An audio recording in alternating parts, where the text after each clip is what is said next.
Dan saudara, pencarian korban hilang akibat banjir bandang di Nusa Tenggara Timur terus dilakukan petugas SAR di Amakaka Ileape, Kabupaten Lembata. Minggu pagi, saudara, pencarian korban hilang difokuskan ke pesisir pantai. Pencarian korban hilang akibat banjir bandang dilakukan petugas SAR di wilayah pesisir pantai sejak pukul 6 pagi waktu Indonesia Tengah. Dalam pencarian, petugas SAR mengerahkan 7 anjing pelacak. Pencarian dilakukan di pesisir pantai berdasarkan laporan warga adanya indikasi korban yang terbawa banjir bandang dari permukiman. Ini kita terjunkan 7 ekor, kita bagi tim Alfa dan Bravo. Tim Alfa dari jalan itu ke barat, arah ke atas, titik luncuran longsor. Untuk tim Bravonya dari jalan ke timur, ke arah pantai. Jadi dari tim asesmen kita itu mewawancarai keluarga korban, itu indikasi yang kemarin ditemukan meninggal dunia maupun yang selamat itu mengarah ke pantai. Jadi kita kemarin polanya adalah ke titik awal luncuran longsor, kemudian balik lagi sampai ke titik pantai. Informasi lebih lengkap kita sapa jurnalis Kompas TV, ada Francisco Donasiano di Kabupaten Lembata, Nusa Tenggara Timur. Francisco, selamat siang. Pencarian korban hilang akibat banjir bandang di pesisir pantai ini melibatkan anjing pelacak. Nah, kemudian hasilnya seperti apa sejauh ini? Ya, selamat siang Niluh dan juga saudara.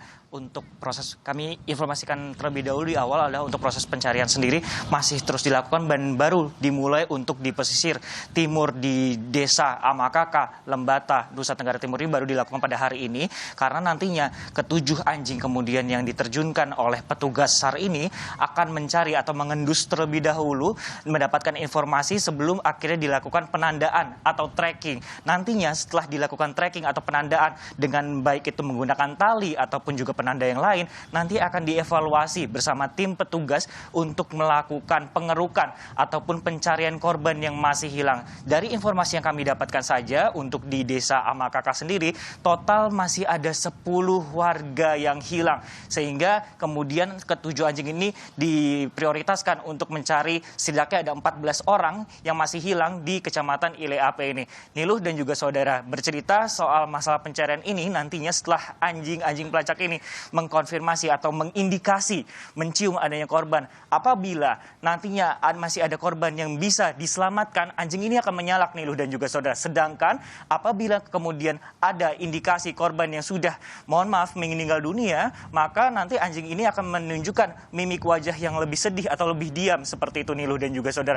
Dan proses pencarian ini juga sudah dilakukan di pesisir timur atau di pesisir pantai di Desa Amakaka sendiri karena sebelumnya sudah ditemukan setidaknya 4 jenazah kemudian terbawa arus di laut yang berada di Desa Amakaka ini yang merupakan warga dari Desa Amakaka. Niluh dan juga saudara bercerita untuk lokasinya sendiri tempat kami melaporkan ini di sebelah kanan atau di belakang kami itu merupakan daerah yang terdampak sehingga untuk sinyal sendiri kami harus melakukan pelaporan di daerah yang atau berada di pelabuhan dari Lembata sendiri karena untuk mencari sinyal karena hingga saat ini proses perbaikan untuk sinyal baik itu aliran listrik ataupun jaringan telekomunikasi masih terus dilakukan. Tadi kami lihat biasanya kalau misalnya warga untuk aktivitasnya sendiri, biasanya ini merupakan 1 minggu setelah Paskah ini akan ada ibadah di gereja, namun saat ini tidak ada ibadah di sekitar daerah kemudian yang terdampak. Salah satunya adalah di Desa Amakaka, Ileape, Lembata, Nusa Tenggara Timur. Niluh. Baik, kalau untuk perbaikan infrastruktur misalnya, apakah kemudian sudah mulai dilakukan, seperti apa hasilnya? Masih terus dikejar untuk proses perbaikan infrastruktur. Salah satunya adalah aliran listrik dan juga jaringan telekomunikasi nih loh.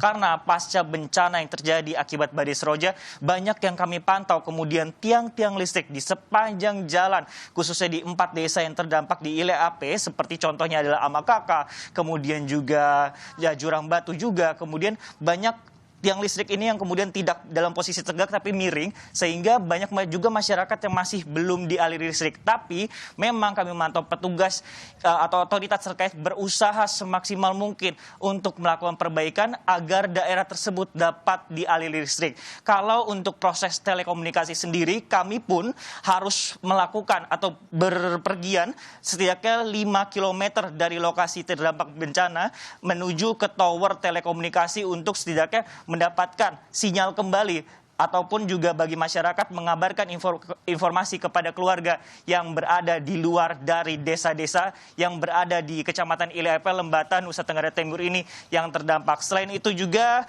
proses perbaikan yang lain kalau kami lihat saat ini adalah sebenarnya ada pencarian korban yang hilang. Di Kecamatan Ile Ape sendiri masih ada 14 orang warga yang hilang. Dan untuk jalan sendiri kalau kami pantau masih banyak kemudian material-material batu yang berada baik dari arah lembah ataupun ke arah pesisir. Ini diameter untuk batunya sendiri 1,5 hingga 2 meter. Ada kayu dan juga kemudian kami juga melihat ada beberapa barang-barang pribadi yang diduga milik korban ini juga terbawa akibat adanya bencana ini. Niluh. Baik, terima kasih laporan Anda, Francisco Donasiano, jurnalis Kompas TV langsung dari Lembata, Nusa Tenggara Timur.